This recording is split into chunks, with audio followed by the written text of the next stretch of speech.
Crianças vão fazer. Bom, vamos chamar as crianças para a salinha. Vem.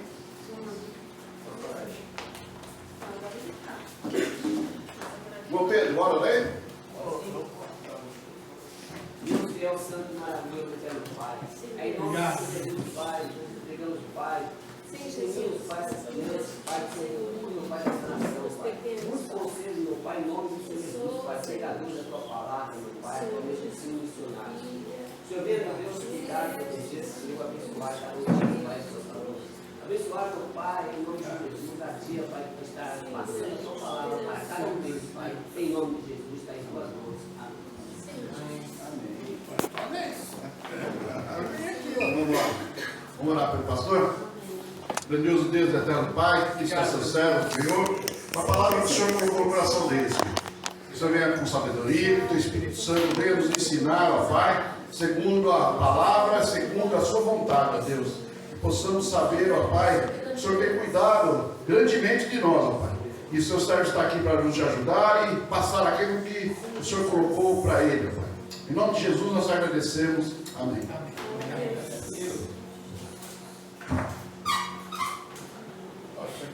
Pedrinho, onde sentou lá na minha cadeira ali, não quer largar, rapaz? Cadeira ali. Tudo seu? Essa daqui. Além disso, trouxe meu kimono. Tá lá em casa. Poxa. Moço, eu ganhei um kimono. Ganhei um kimono. Ganhei um kimono. Tá vendo, Pedrinho? Justiceiro. Vou lutar jiu-jitsu, como é que é? Jiu-jitsu agora. Tá bem. Quando eu cheguei aqui, Tá bom, Ixi, vim de calça de jeans, já. Vim de calça de jeans e mais.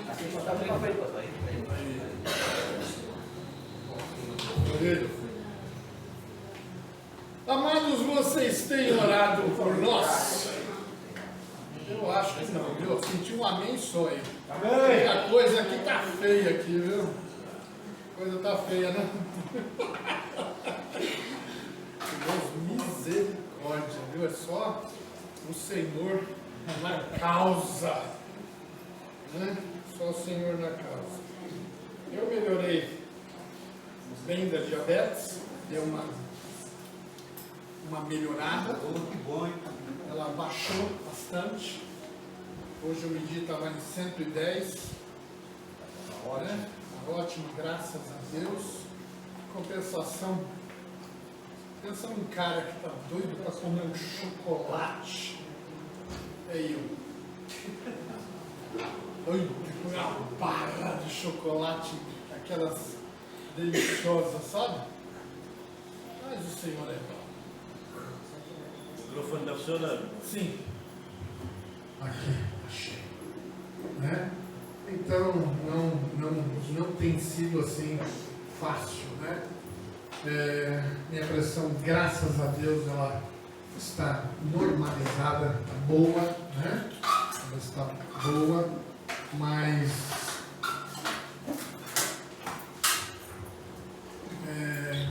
essa semana não, ontem, não sei ainda o que aconteceu com os meus olhos, eu estou aí enxergando com bastante dificuldade. Uma névoa muito grande, né? Então, ontem fui até Ribeirão Pires e confesso a você, Deus, como foi gostoso quando entrei com o carro na garagem. Eu não consegui enxergar. Cheguei a parar no pau, para-brisa, achando que era pó, mas não. Mas aí, vamos ver agora no decorrer da semana. Mas como é que tá? Tá ruim, tá ruim. Agora, principalmente agora que eu olhei lá para fora, pode ser que seja claridade, ainda não sei. Né? Então nós carecemos da oração dos amados. O pastor Edilson fez uma bateria de exame aí, também, né? Teve que ir lá em São Paulo, lá na Baixada do Glicério, velho. Você teve lá, Lúcio, para fazer exames? Não, né? O DES também não, acho que a L também não, né? Agora não se usa mais, foi longe, muito longe para fazer lá no estado. Mas estamos aí. O Décio veio da mão, estendeu a mão assim, está com a mão toda cheia de creme. É a idade ela chegou. A idade ela chegou. Eu achei assim bastante interessante. Tiago, repete para mim a primeira música, aquele primeiro refrão. Você lembra? Primeira música, Primeiro refrão. se não for para te adorar, Isso. para que eu nasci. Se não for para te adorar, para que eu nasci? Se não for para te servir, o que é que eu estou fazendo aqui? É assim? E o Tiago ainda enfatizou isso no finalzinho da música. E essas coisas me fazem pensar. Salmo 126, slide 1. Falei para os amados da semana passada que me veio uma certa nostalgia, né? Que semana passada eu preguei um texto que eu tenho uma profunda paixão e hoje eu estou pregando um texto em que eu me derramo cada vez que eu medito, que eu leio nele. Versículo 1. Quando o Senhor restaurou a sorte de Sião, ficamos como quem sonha. Então a nossa boca se encheu de riso e a nossa língua de júbilo. Então entre as nações se dizia: grandes coisas o Senhor tem feito por eles. Com efeito, grandes coisas o Senhor fez por nós. Por isso estamos alegres. Restaura, Senhor, a nossa sorte, como as torrentes do Negueb. Os que com lágrimas semeiam, com júbilo ceifarão. Quem sai andando e chorando enquanto semeia, voltará com júbilo, trazendo seus feixes. Senhor,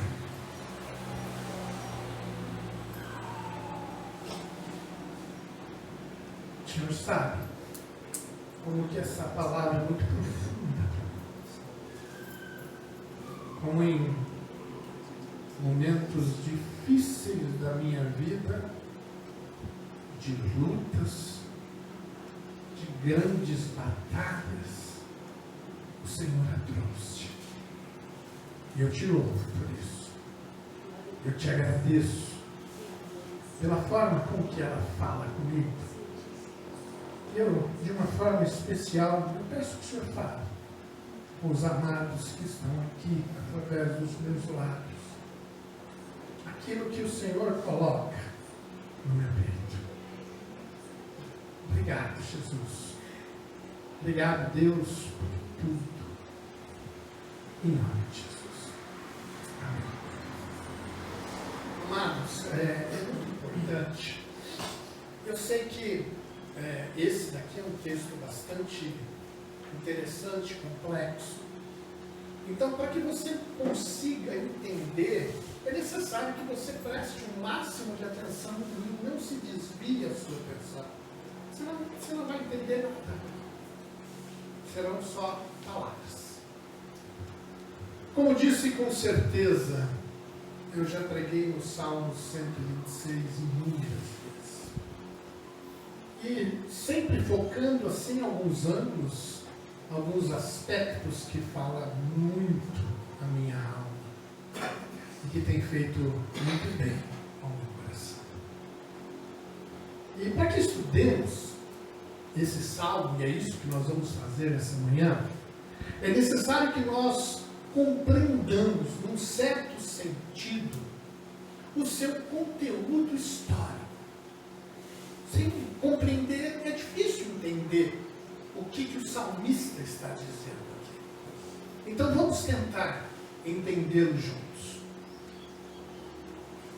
Este, como já disse inúmeras vezes, é um salmo que ele pode ser classificado como um salmo pós-exílio. Ele foi escrito, o salmista escreveu este salmo depois de um período de cativeiro, sob cuja opressão o povo de Israel viveu durante anos. Aliás, os profetas do Senhor nos haviam advertido. Os profetas do Senhor haviam advertido Israel de que a mão de Deus iria pesar sobre eles. Os profetas do Senhor haviam advertido o povo. E o povo de Israel caminhava de forma inflexível para ser esmagados pelo juízo de Deus em razão do seu pecado. Então, uma pergunta para os irmãos: qual que é o metal mais duro que existe na natureza? Qual que é? Diamante. Diamante. Jeremias, para você ter uma ideia, somente um outro diamante risca um diamante.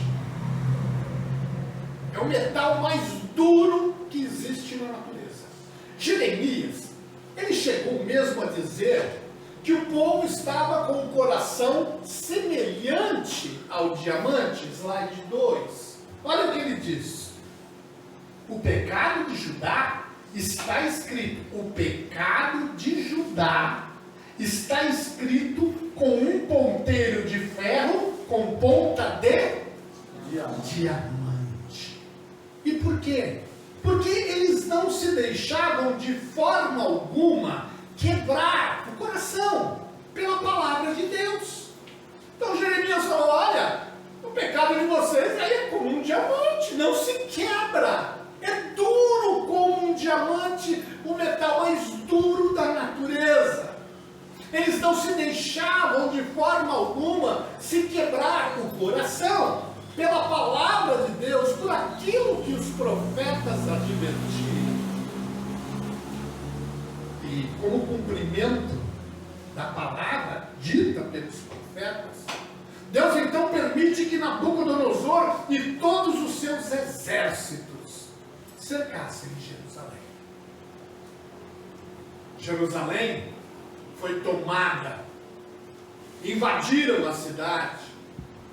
Aqueles homens, aquele exército de Nabucodonosor tomou para si as mulheres, castraram moços, subjugaram, humilharam os velhos, despojaram, tomaram todos os seus bens, roubaram todo o patrimônio daquele povo. E o pior de tudo, os levaram cativos, presos, lá para a Caldeia, para a Macedônia, às margens do rio Eufrates. E aquele povo, povo de Israel, passaram ali marchando, cativos, presos, a cidade da Babilônia. Eles passaram ali pela cidade da Babilônia, agora chorando, sem poder cantar as canções do Senhor. O povo de Israel era um povo festivo, amava cantar, mas agora eles não tinham motivos para cantar. E agora olhe o que Jeremias disse, slide 3, Felipe. Toda essa terra se tornará uma ruína, uma desolação, e essas nações estarão sujeitas ao rei da Babilônia durante 70 anos. Jeremias diz: olha, toda essa terra, toda a terra de vocês, povo de Israel, vai se tornar ruína e desolação. E vocês estarão sujeitas ao rei da Babilônia durante 70 anos. E como vimos, aconteceu. o que o profeta Jeremias predissera. E lá foi todo o povo de Israel levado cativo, levado preso. Ele disse também que o tempo do seu cativeiro duraria cerca de 70 anos.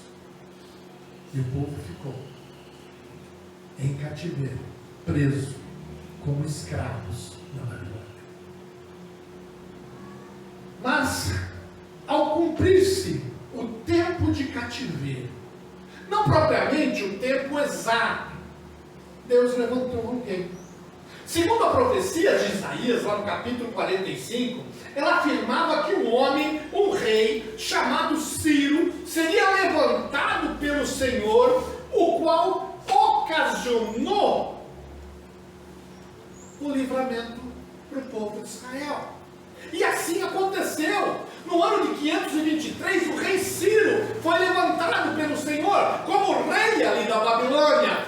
E o povo do Senhor, que estava sem nenhuma perspectiva, eles eram escravos. Escravos numa terra que nem era deles. E o povo do Senhor, que estava ali na Babilônia, estava sem nenhuma perspectiva, sem nenhuma luz que lhe apontasse esperança alguma, sem perspectiva de livramento daquele cativeiro, daquela escravidão. Eles já não tinham mais perspectiva, eles já não esperavam mais. Eles estavam achatados, humilhados, oprimidos, sem direito algum, longe de Deus e da terra que tanto amavam. Eles não conseguiam enxergar em como que as profecias que lhe falavam de salvação e de um tempo melhor da parte do Senhor iriam se cumprir. Eles não esperavam mais nada. E de repente eles ouvem falar da ordem de Ciro, que dizia, slide 4, o que dizia, Dona? Quem é o povo do Senhor? Volte à Judéia e construa o templo que ele me ordenou que fosse lá construído. A porta está aberta.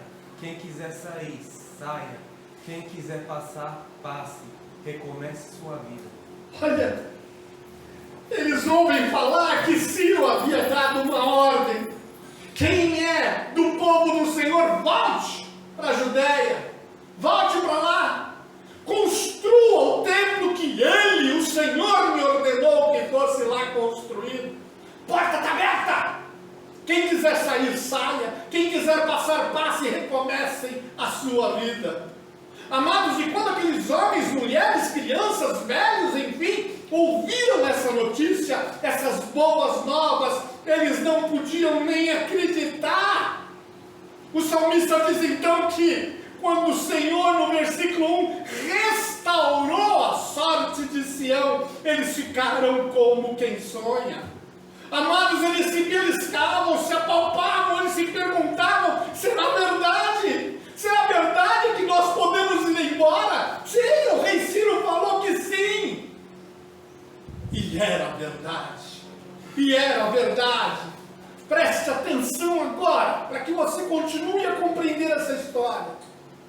Acontece que esse salmo, ele já foi escrito de uma perspectiva de quem olha o passado.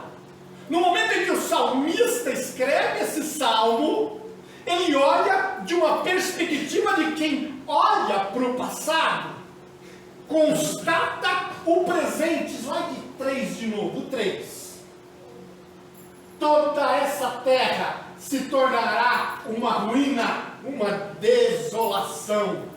Esse salmo ele foi escrito de uma perspectiva de quem olha o passado, constata o presente. Toda essa terra se tornará ruína, uma desolação, e projeta para o futuro. Ele tem 3 divisões básicas.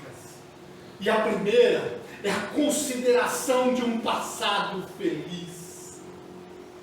Aquele homem, aquele salmista, ele começa a escrever sobre o tempo da libertação que Deus lhes propiciara, quando de repente eles foram libertos da escravidão babilônica de uma forma sobrenatural, sendo levados para a terra que Deus por direito lhes dera.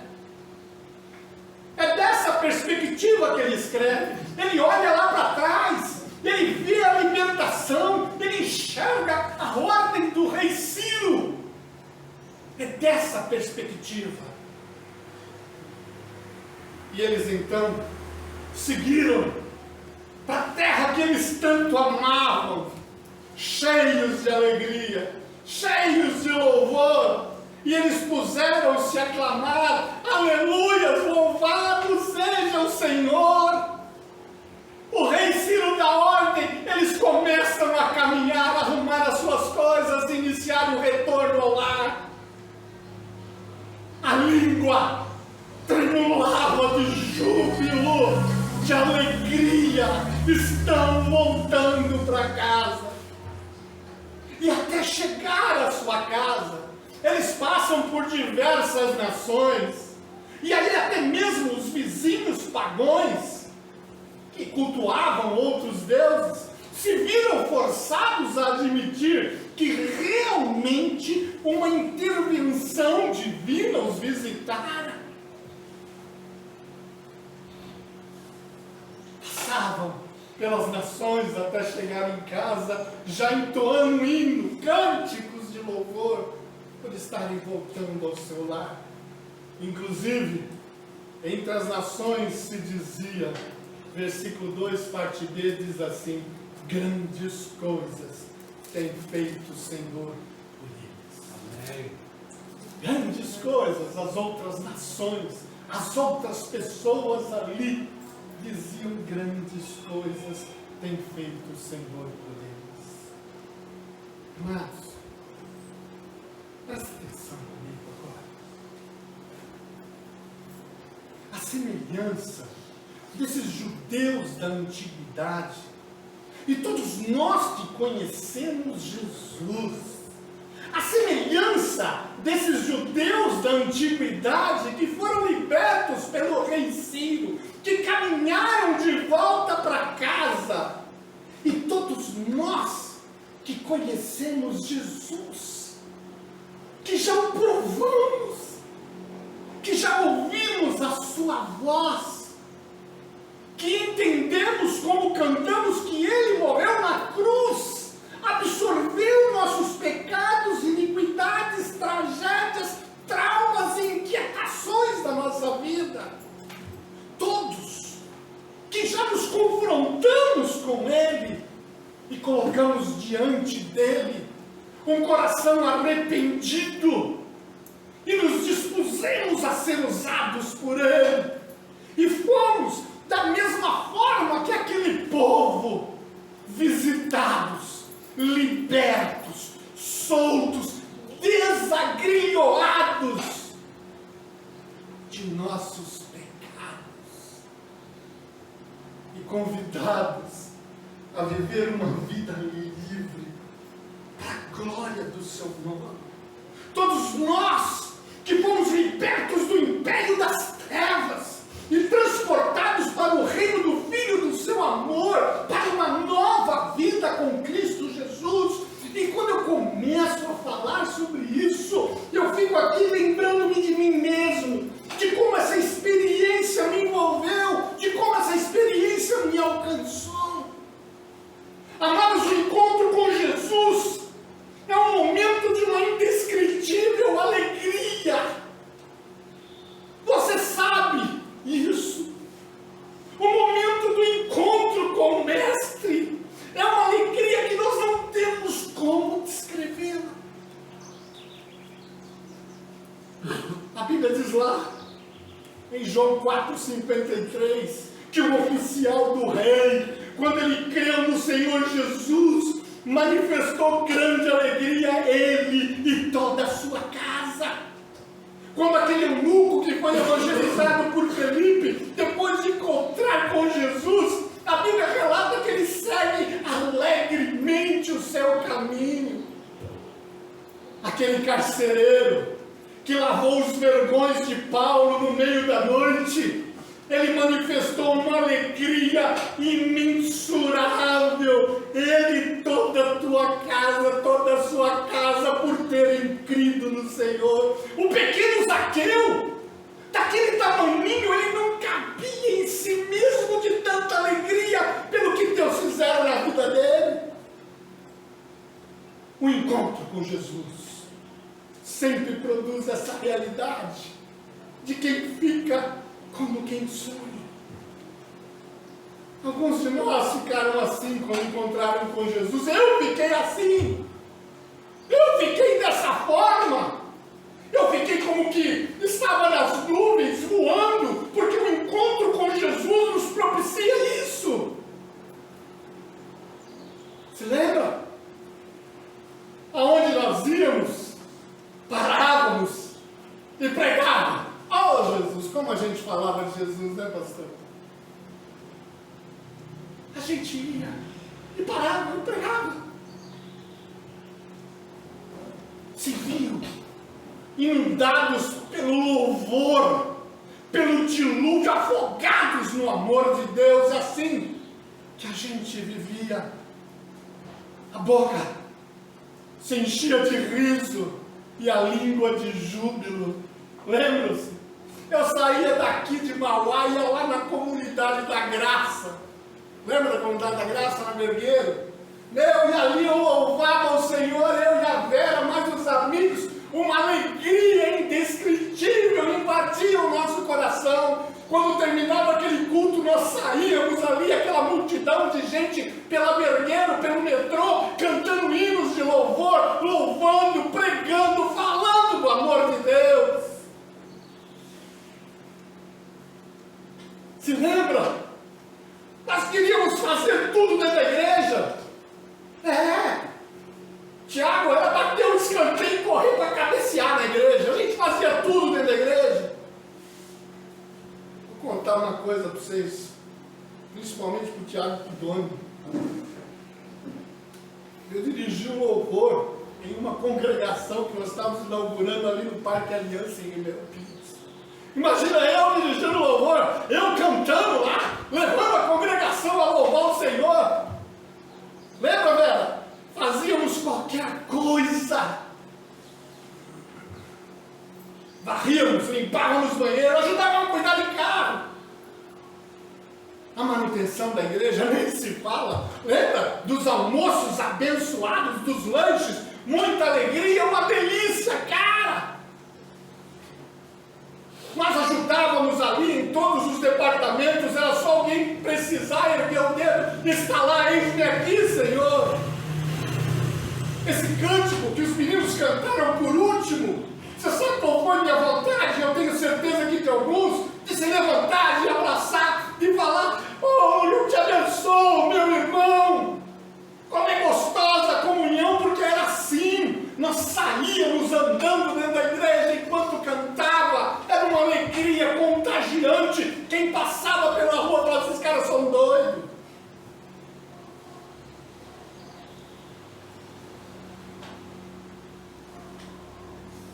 E era tão bom que até vizinhos, amigos, parentes também tiveram que admitir que uma coisa linda da parte de Deus nos visitara. Porque, afinal de contas, ele era tão amargurado, venenoso, peçonhento, infeliz. Era. E de repente mudou. O que aconteceu com ele? Tem que ser coisa boa. Apesar de ele estar meio chato. Ele está tentando me convencer a experimentar o que ele experimentou. Era assim. Vamos para a igreja lá, é para isso. Vamos. E as pessoas fugiam da gente. Muita gente caía fora. Nossa, lá vem ele de novo. Amados, o salmista, ele experimentou essa alegria. Ele diz que quando iniciaram o seu retorno ao lar, a boca encheu de riso, o coração de júbilo, e ele ficou possuído por uma tremenda alegria pelo milagre da libertação que Deus fizera ao povo. E foi o que Deus fez em nossa vida. Hoje, quando olhamos para um passado longe ou recente, nós temos que admitir isso. Aconteceu conosco, aconteceu comigo, aconteceu com você. Mas o salmista, ele não apenas olhou para o passado e constatou a alegria da libertação. Ele parou e olhou para o presente. E que Jeremias tinha predito, Dona. Toda a terra se tornará uma ruína, uma desolação. Solta aí. Mas o salmista, ele não só olhou para o passado e constatou a alegria da libertação. Ele parou e ele olhou para o presente. É o que nos diz o versículo 4. No versículo 4 diz assim: restaura, Senhor, a nossa sorte, como as torrentes do Negev. Quando ele olhou feliz para um passado de libertação, de alegria, de esperança, afinal era o retorno para casa, ele constata um presente trágico. E ao constatar esse presente trágico, ele decide a projeção para o futuro. Quando ele olha para esse presente, a situação em que se encontra, a terra, ele projeta o futuro. Amados, prestem atenção. Muitos de nós podem afirmar que no passado nós fomos visitados, abençoados, cheios do Espírito Santo, alegres, tinham prazer em Deus, na sua palavra, na oração, na evangelização, no compartilhar Jesus com pessoas. Éramos profundamente obcecados por uma ideia de vida santa, comprometida com o senhorio de Cristo. Mas os dias, os anos se passaram, e parece que aquele sentimento de radicalismo cristão começou a ser varrido do coração. Começamos a relaxar. A Bíblia, ela já não fala com o mesmo sentido, com o mesmo colorido que falava antes. A oração já não cativa, não agrada tanto, e se tornou uma frase perdida. Eu vou orar por você. O compromisso com Jesus e sua palavra já não impregna, não penetra a alma e o coração. Igreja, me dá ojeriza. Ojeriza significa sentimento de má vontade, de aversão, dizem outros. Compromisso com a igreja, com a unidade, como cantamos, com o corpo de Cristo, me arrepia, dizem mais alguns. Auxiliar a igreja com suas despesas, esse tempo já passou. Quantas igrejas passam lutas para fechar o mês? Conheço igrejas que alugam parte da igreja para auxiliar nas despesas, fazem cantinas e mais um monte de coisa para poder fechar o mês. Hoje, eu estou preocupado comigo. Se der, eu vou. Se não der, eu vou. Se eu não fizer, o outro faz. Projetos, ministérios, para quê? Isso toma tempo e eu não tenho tempo. Deus deu 24 horas por dia. Eu não tenho tempo. Pois é. O passado foi feliz. Temos que admitir isso. Mas talvez tenhamos que constatar hoje uma realidade trágica no presente. Muitos de nós estão precisando de restauração. Muitos de nós precisam restaurar a moral. casamento, o namoro, e principalmente a morte.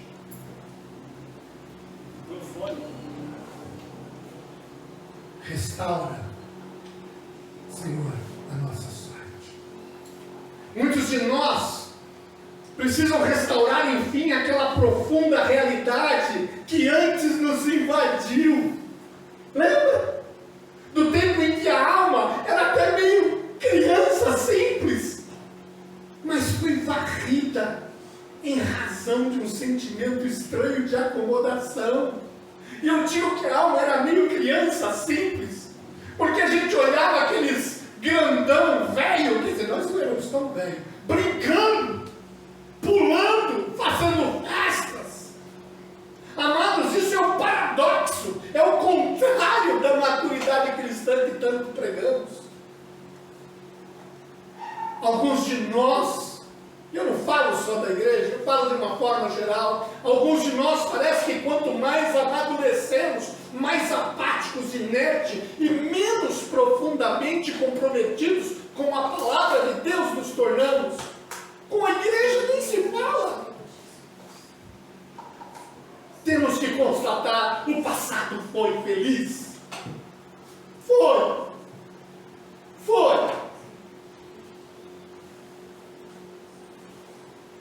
Mas, se formos honestos, talvez tenhamos que constatar que o presente está em ruínas.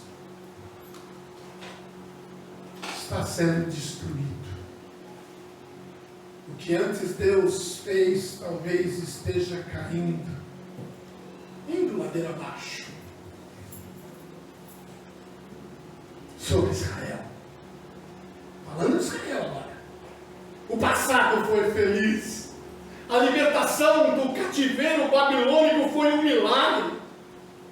Mas quando aquele povo chega a Israel, seu lar, depois de caminhar entre 750 a 1000 quilômetros, depois de quase 70 anos, eles encontraram uma terra em ruína, em desolação. Quase não havia animais, não tinha ferramentas para o plantio, cidades e casas praticamente destruídas, somente alguns poucos habitantes que conseguiram escapar da ida para a Babilônia. Foi aí que o salmista diz, ao olhar a situação, ele diz, restaura, Senhor, a nossa sorte. Mas ele não diz somente isso, restaura, Senhor, a nossa sorte. Senhor, Jesus, restaura a nossa sorte. E se calou, e ficou esperando. Não. Ele faz uma projeção para o futuro. Ele projeta o futuro. E os versículos 5 e 6 nos dizem que ele não só olhou para o passado alegre, constatou a tragédia do presente, como ele projetou conquista para o futuro. Ele declara, slide 5, olha o que ele declara.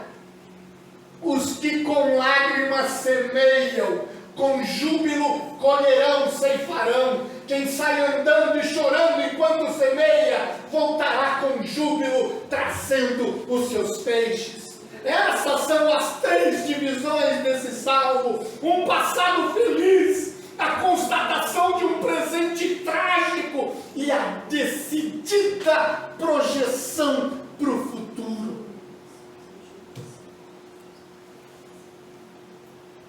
Saiba que Deus absolutamente não nos chamou para convivermos apaticamente com a tragédia que talvez no presente esteja nos acometendo.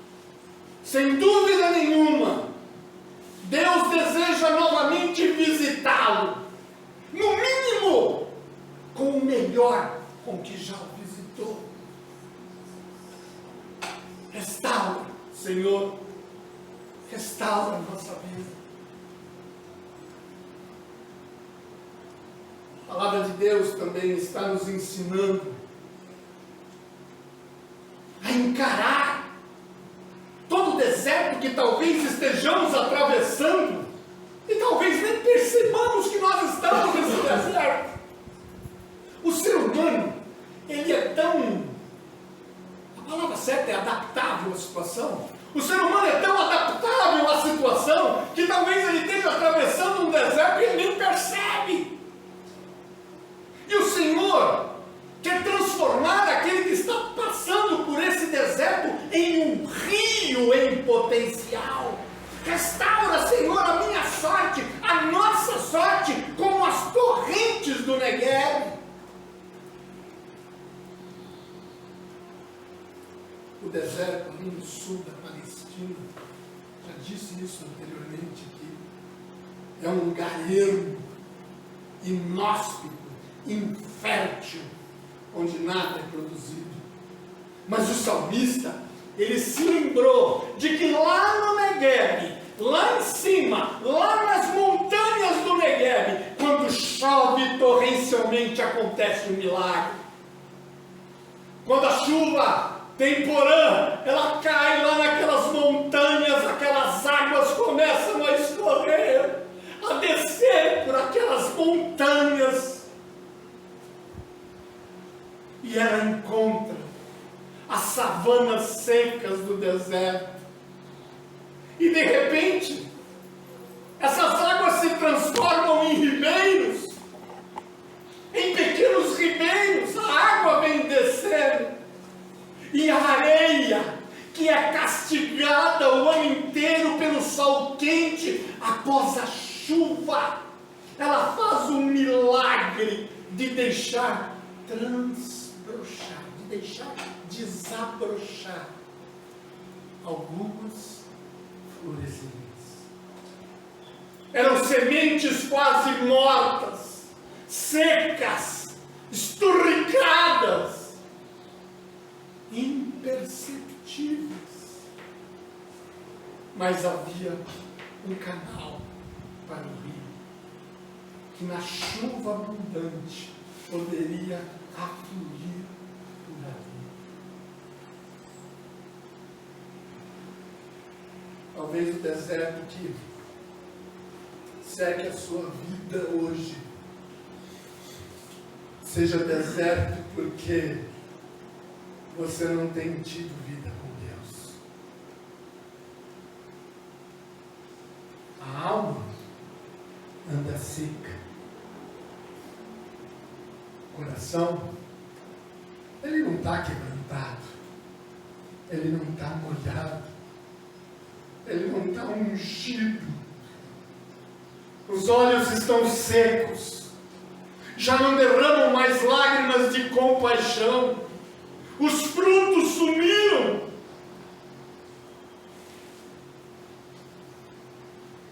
Contudo, por mais deserto que você se veja e se sinta, Deus quer lhe mostrar que existe um rio de potencial dentro do teu coração, meu irmão.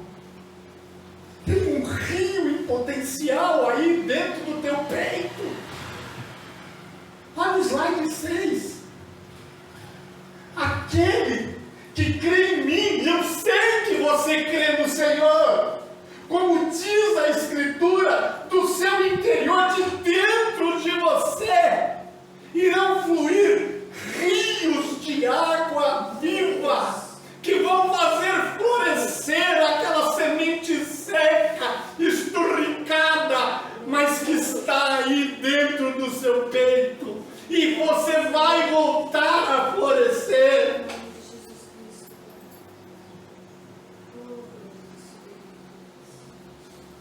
Deus quer nos ensinar a ver cada deserto como um rio em potencial.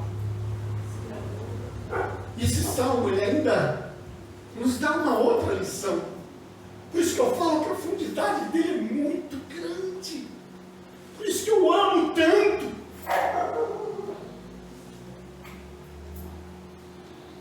ele nos ensina a encarar o trabalho árduo como um prelúdio, como os primeiros passos do futuro. Olha o ensinamento. O salmista ainda diz: os que com lágrimas semeiam, com júbilo ceifarão. Os que com lágrimas semeiam, com júbilo ceifarão. Não vai ser fácil, não. Quem sai andando e chorando, enquanto semeia, voltará com júbilo, com alegria, trazendo seus feixes.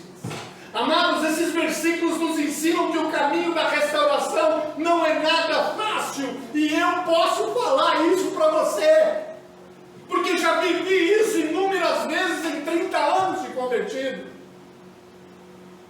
O caminho da restauração não é nada fácil, não é automático, não acontece no estalar de dedos. Mas ele reivindica, ele requer de nós um investimento de alma, de choro, de gemido. Temos que investir isso se queremos restauração. É um investimento de alma, choro, gemido. E ele requer intercessão, é oração, é quebrantamento. E ele exige uma decisão. Sim. E exige uma decisão, ainda que não chovam bênçãos, ainda que não haja um dilúvio do Espírito, ainda que não jorre a graça de Deus, enfim, mesmo que eu tenha que regar a semente da restauração com lágrimas, contudo, eu ainda vou ver o deserto da minha vida florescer outra vez em nós. Requer investimento. E digo isso porque os que com lágrimas semeiam, com júbilo ceifarão. Imagina um povo inteiro com fome, com ração cortada, eles tendo que semear. Eles choravam enquanto semeavam novamente a plantação que estava em ruínas. E ali eles andavam pelos campos com as poucas sementes que tinham. Por isso que com lágrimas semeavam. Mas eles, com júbilo, com alegria, eles colheram, eles ceifaram. Porque quem sai andando e chorando enquanto semeia, a Bíblia diz, o Senhor diz que voltará com júbilo, com alegria, trazendo seus feixes. Vai ser difícil, não vai ser fácil, mas você vai trazer os seus feixes. Você vai trazer a produção daquilo que você semeou. Glória a Deus. Assim aconteceu com Israel. E eles reconstruíram a nação. Está aí. Está aí. E assim pode acontecer comigo e com você. E assim podemos resgatar um tempo de alegria e amor.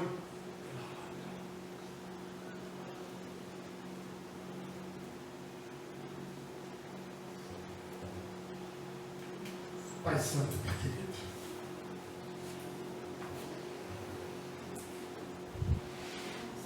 estamos todos diante do Senhor, cada um pode fazer uma avaliação de si próprio.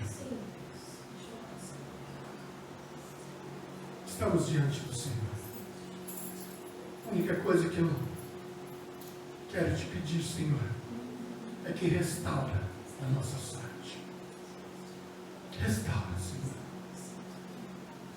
Faça brotar florezinhas essas sementes esturricadas, secas, de dentro dos nossos corações. Porque o Senhor nos disse que aquele que cresce no Senhor, do seu interior, fluiriam rios de água viva. E nós cremos no Senhor, na sua capacidade, Pai, de transformar um deserto em áreas verdes. Obrigado, Jesus, pela tua palavra. Faça com que, nesta semana, pensamos e possamos refletir, assim como o salmista, refletir na nossa vida.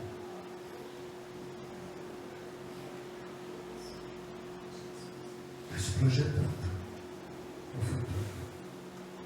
Obrigado, Pai. Em nome de Jesus Cristo. Amém. Amém. É isso aí.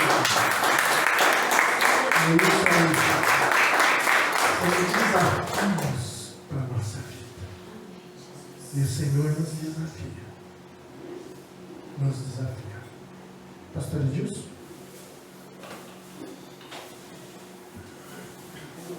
Você conseguiu levantar? Vocês viram que ele se levantou com dificuldade, né? Foi chato encerrar o culto. Assim, só uma coisa. Peço que os irmãos olhem, vem cá. Ou não está aguentando nem ficar de pé. Jesus amado. Irmão, essa é a situação dos seus pastores. Olhem por nós. Esquece, baixo. Ó, meu kimono, né? Tá lá em casa. Meu kimono. Vocês acreditam que tem um kimono do meu tamanho e se prepara aí. Super kimono, grande mesmo, pra ele. Estou emagrecendo. Tá? Nós temos aí alguns projetos com crianças e com louvor, né? A semana que vem eu falo um pouquinho melhor. Eu vou primeiro conversar melhor com... Que dia que vai ser, Tiago, por favor? 16 de novembro. Dia 16 de novembro. O pessoal do louvor vai estar preparando um louvorzão. Até me convidaram para cantar, depois que eu disse que eu... Né? Vamos cantar lá. Estão preparando um louvorzão. Vamos ver se lá naquele local que nós fizemos o batismo está disponível. Tá bom, isso? E também, cadê a Ellen? Que dia que está de crianças? De crianças e adolescentes? Lá? Você Já lembra? fechou, não sei? Me Parece deu que era uma dia data. 26 de outubro. 26 de outubro. Luiz, está aí as duas datas, dia inteiro. Tá? 16 e 26. 16 de novembro e 26 de outubro. Tá bom? Vê se você consegue essas datas o dia inteiro pra gente. Tá bom? Graças a Deus, igreja. Amém. Amém.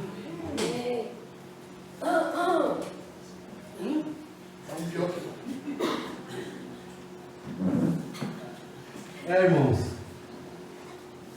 meditando na palavra, Deus sempre tem uma porção para cada um. Não sei qual foi a porção que você pegou, captou aí através dessa mensagem poderosa. Eu peguei. Quando você pega, entra no raciocínio e você começa a desvendar algumas coisas. Muitas vezes, você viu que o pastor Márcio ele usou aquele versículo, né? Aquele que parte semeando, e vai chorando, mas na volta ele volta do quê? Né? Jubilando, sorrindo. Irmãos, tem pessoas que têm medo de chorar, têm medo de enfrentar. Eu comecei a pegar isso para mim. Eu tenho que ir, porque a certeza é que a volta vai ser de glória. Assim com o povo lá, assim com essa pregação hoje, trazendo para hoje. Vai na dor, vai chorando, vai brigando, vai se defendendo, mas você vai voltar nos braços do Senhor sorrindo. E você não vai se arrepender disso nunca. Amém? Amém. Vamos colocar em pé, vamos orar. Agora, Mateus, 10 aí. Pai, obrigado por mais essa celebração poderosa. Muito obrigado, Deus, por estarmos aqui unidos, reunidos no Teu nome, porque a tua palavra foi para todos que estiveram aqui. E aqueles que irão assistir também, Pai, esse vídeo. Agora, Senhor, leva-nos em paz, debaixo da tua graça, do teu amor, do teu carinho, da tua proteção. Nos dá um resto de dia, Senhor, um restante de dia, na tua graça e no teu poder. Que o amor de Deus, nosso Pai, que a graça e a paz do nosso Senhor e Salvador Jesus Cristo, que a comunhão, a consolação e a plenitude do Espírito Santo esteja aqui para todo sempre, em nome de Jesus. Amém. Amém. Amém.